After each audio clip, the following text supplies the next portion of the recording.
今回は2012年から2013年にかけて放送されたアニメガールズ&パンツァーの第6話を見た当時の視聴者の放送終了後の反応を紹介していきます。それではどうぞ。やっぱ面白すぎるわ。やべえ、6話が今までで一番面白いとは、なんじゃこのアニメは。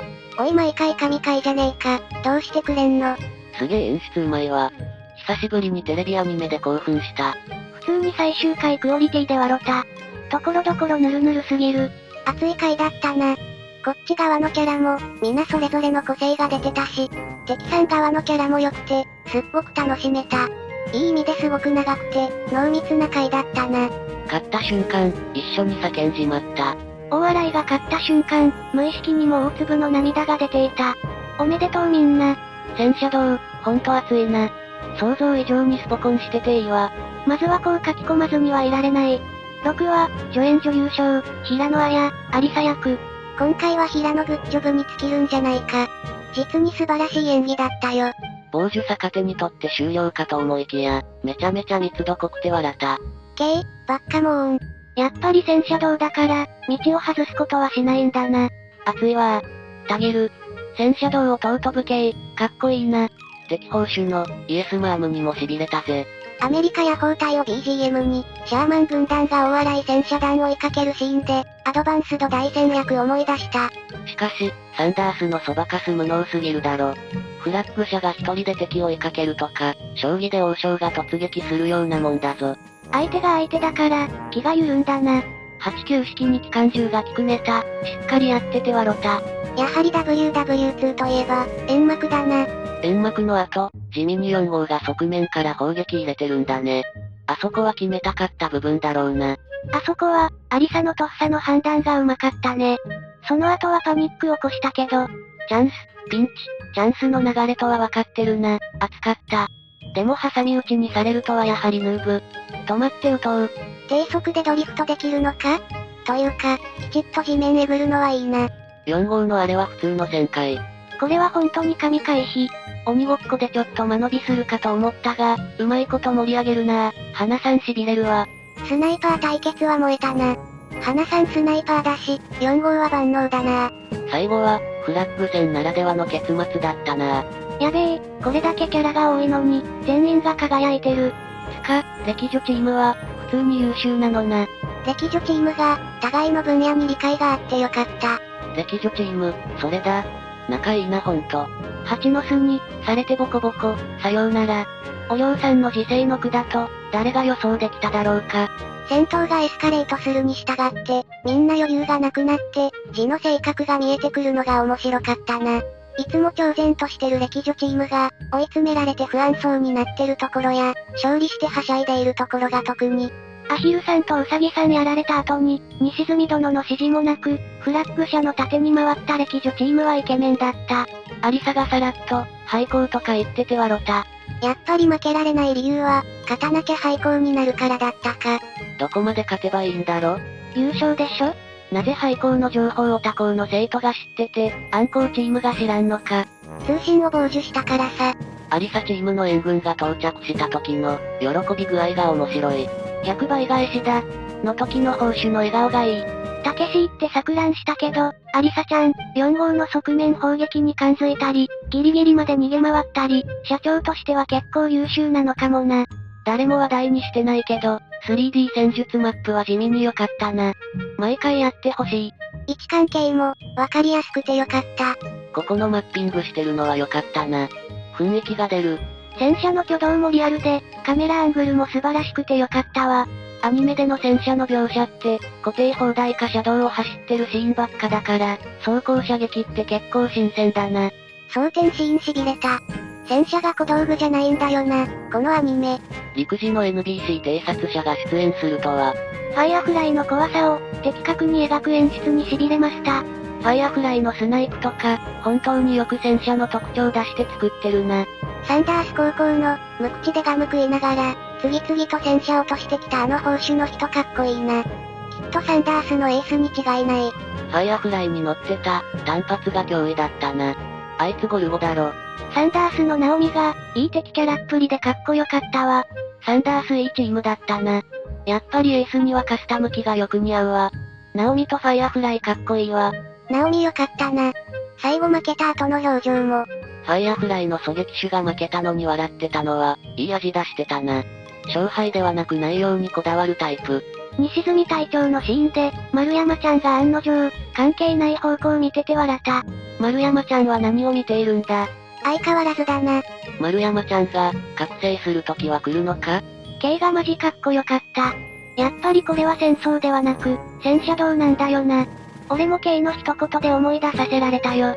そしてその言葉にうっとりするミポリンと、それを羨ましそうに見るペコちゃん。最高でした。感動したペコちゃんが可愛かったね。部下いたわった後、反省会するよって、上げて落としたところとかマジかっけーよな。サンダースの反省会って何やるんだろ。反省会やるよって、後でこってり絞られるんだろうな。で、たかしって誰？気が動転して、わけわからんことはめいてたな。そういや。たかし、誰かに取られたっぽいな。アリサのあの言動は、恋愛のもつれから来てるんだな。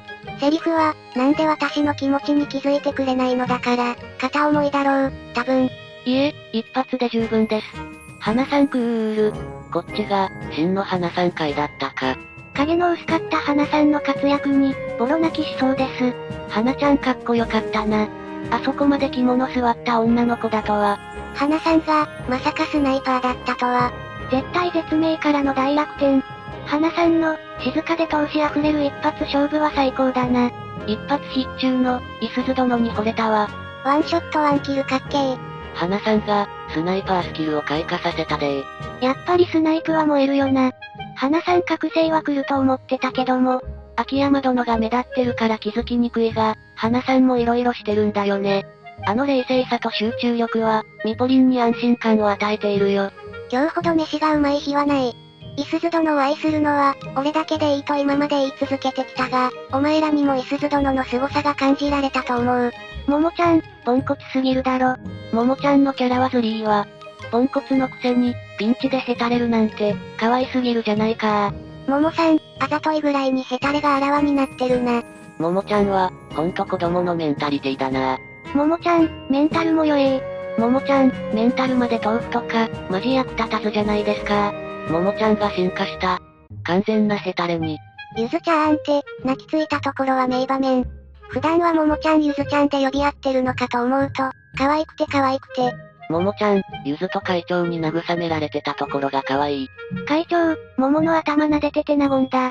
会長になでなでされてるももちゃんが、可愛すぎて俺はもうダメかもしれない。ももちゃんの人気が、秋山殿に並びそうだな。今回活躍した人、忘れちゃいませんか？ももちゃん何もやってませんぜ。ももちゃんが毎回レベルダウンしていくわけだが、最終回のももちゃんは、一体どんなことに？あの向き合った、放送事故張りの無言シーンは笑ったわ。不起遭遇戦ってやつか？バレー部が絶好の体勢で接敵したのに、逃げ出したとこで泣いた。バレーチームはなんでフラッグ車と接敵した瞬間、撃たずに逃げたんだ？戦車の向き的に、絶対バレーの方が有利だと思うんだが。ヒント。89式。火力がものすごく低い戦車だから。残念ながら、彼女たちも自分の戦車のスペックを、調べたのではないかと。あの状況で撃っても、走行抜けないよ。抜けないよ。そこまで豆鉄砲なら、バレーチームって偵察とおとりしかできないのか？本当はもっと鈍足だから、偵察にもあんまり使えない。これでも優遇されてる方。89式は地味に活躍した。それ以上でもそれ以下でもない。今回の MVP は89式だろ。5話の陽動、6話でフラッグ発見。どっちでも最重要な役割担当だし。バレー部可愛すぎてやばいな。キャプテンもいいキャラしてるわ。89式から体出してて、吹っ飛ばされそうになるキャプテンが、一番可愛かったよ。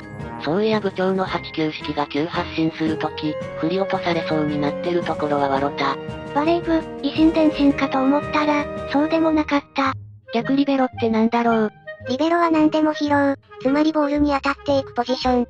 逆リベロとは、ボールから避けろと言ってたんだと思う。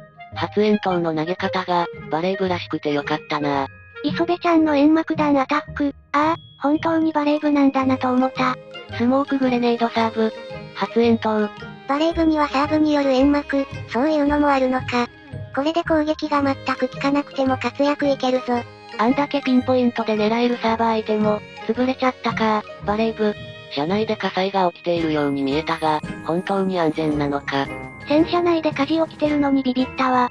普通に危険じゃないか。バレー部の乗り換えは、まだ先か。アヒルさんチームだから、いつか美しい白鳥に変わるのは間違いないと思うけど。ファイアフライの射程がさっと出てくる、西住、秋山両名の現役っぷりが頼もしい。左手の震えを抑える西住殿、かっけー。西住殿の言葉の説得力で、周りが冷静になっていく感じが良かった。諦めたら負けなんです。はガルパン名言リスト入りだな。それにしても、西住殿はニュータイプかよ。ファイアフライの砲撃を、直前に感じ取る西住殿、マジニュータイプ。戦車の砲撃を察知して避けた西住殿すごすぎ。よく軍神言われてたのピンとこなかったが、今回本当に軍神に見えた。戦車の砲撃って、普通察知して避けられるものなの？やっぱりあれこそが西住流戦車道の真髄なの？走行中だったから、進行方向に来るって読んだんじゃ。指示を出したのは、砲撃の音聞いた後だから、超能力的なものではない。経験とセンスなんだろうな。ニュータイプの、あの音が似合うシーンだったな。西住殿の凛々しさはほんといいな。戦車に乗るとほんと凛々しいな。ケイちゃんに抱きつかれてる時、可愛かった。中堅秋山殿が、今回も安定した可愛さだった。飼い主がケイに抱きつかれた時の反応なんかね。おケイさん、盗み聞きなんてつまらないことして、ごめんなさいね。秋山殿、ギク。サオリン、恋愛も数打って当たるといいね。そもそも売っていないけん。二人の恋愛観の違いが出てたな。なんかあのセリフのやりとりって、サオリと花の将来を暗示させてて感慨深い。サオリンは、女の子の撃墜数なら、すでにエースなんだぞ。わざわざヘリでついていったサオリンは、いいやつ。お前ら少しは、おばあの心配もしてやれ。あんまり話題になってないけど、このおばあは大丈夫なのか？持病とかだったら鬱いから、転んだだけとかであってほしいな。おばあちゃん怒るよ。でマコがひるむくらいだから、相当元気な人なんだろう。多分どうってことないことで病院運ばれたんだと思う。そこまで重い話にはならんだろ。ぶっちゃけ、やる尺がないし。お姉ちゃんかっこええ。早くから目をつけていましたぞ。ミポリンの次に、勝利のためには鬼にもなる意志の強そうなキャラが、エピソードが進むと簡単にキャラ崩壊。ももちゃんだけかと思ったら、アリサもそうだった。これはひょっとすると、マホ姉さんも、特大のキャラ崩壊を見せてくれるんじゃないか？あれだな、あの時素通りしてしまった、西住姉はこう思っていたはずだ。すまない、可愛い妹よ。今はエリカがこちらを見ているから、話すことができない。今は耐えてくれ、我が可愛い妹よ。サンドイッチいただきました。今日のダージリンさんの格言は、わかりやすかったね。ダージリンちゃん、今回格言じゃねえ。まさかキュウリオンリーサンドがあるとは。英国恐るべし。キュウリのサンドイッチは、イギリスの上流階級のティータイムを描くには、欠かせない小道具らしい。さらにキューカンバーサンドイッチでググったら、貴族時代からの伝統的なメニューらしい。腹減ってきた。ペコの、はいで笑った。唐突なキュウリのジョークを聞かされた時の、はいは、溢れんばかりの、この人何言ってんのが込められた、最高の演技だと思う。ダージリンさんもももちゃんみたいに、ギャグ要員になってきてるね。試合表を見ると次はアンティオ、第3試合は前回優勝校プラウダ。そして決勝戦はどう考えても黒森だろうか。チハタンが、案の定黒森峰にフルボッコで笑った。